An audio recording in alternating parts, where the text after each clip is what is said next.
హరి ఓం తత్సత్. జయ గురుదేవ్. ఓం శ్రీకృష్ణాయ నమ. శ్రీ గీతాదేవతాయ నమ. భగవద్గీత 12వ అధ్యాయం 9వ శ్లోకాన్ని పరమాత్మ చెప్తున్నారు. ముందుగా 8వ శ్లోకంలో నాయందే మనసు పెట్టు, నాయందే బుద్ధి పెట్టు, నాయందే స్థిరముగా ఉంటావు, దీనికి నీ సందేహము లేదు అని పరమాత్మ చెప్తున్నారు. ఒకవేళ ఏమైనా సరే ఒక మనసును కూడా స్థిరంగా ఉంచలేకపోయినచో నాయందే నిలుపుటకు సముద్రం కానిచో అని దాని గురించి ఇంకొక శ్లోకాన్ని చెప్తున్నారు.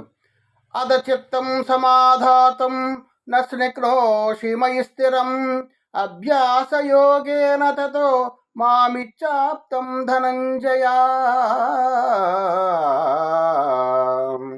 ఒకవేళ నువ్వు మనసుని బుద్ధిని నాయందు ప్రవేశపెట్టేటటువంటి ఆ అసమర్థంగా ఉండి నువ్వు నిలపలేకపోతే మనస్సును సుస్థిరముగా నాయందు నిలుపుటకు సముద్రుడు కానిచో అర్జున అభ్యాస యోగము ద్వారా నన్ను పొందుటకు ప్రయత్నించము. మనసుని నాయందు ప్రవేశపెట్టము, నాయందుని బుద్ధిని ప్రవేశపెట్టము అని చెప్పారు, కరెక్టే. కానీ అది దానికి ఒకవేళ ఏమైనా అసమర్థుడైనచో, ఒకవేళ మనసు చంచలం ఉండడం వల్ల భగవంతుని యందు మనసు మనకి స్థిరంగా ఉండదు. కాబట్టి దానికి ఏం చెప్తున్నారంటే, ఒక ఉదాహరణగా దానికి ఒక ఉపాయంగా అభ్యాస యోగము ద్వారా నన్ను పొందుటకు ప్రయత్నింపము.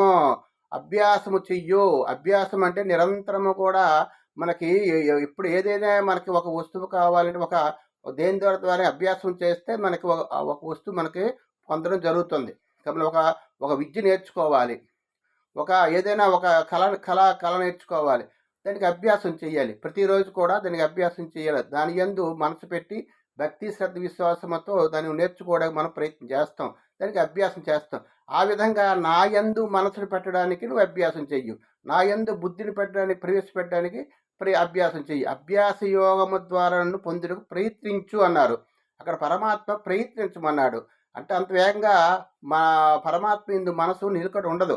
ఎందుకంటే మనము పరిపరి విధాలైనటువంటి ఈ వ్యవహారంలో, ఈ సంసారములో ఉంటున్నాం కాబట్టి, సుఖ దుఃఖాలు అనుభవిస్తున్నాం కాబట్టి, మనసులో అనేక రకాలైనటువంటి ఆలోచనలతో మనం ఉంటుంది కాబట్టి మనము మనసుని పరమాత్మ యందు లయం చేయడం కష్టంగా అవుతుంది. అయినా సరే దానికి ఇంకొక స్వామి మార్గం చెప్పారు. అభ్యాస యోగము ద్వారా నన్ను పొందుటకు ప్రయత్నింపము. అభ్యాసం చేయాలి అంటే నిరంతరం కూడా దైవనామస్మరణ చేస్తూ ఉండాలి.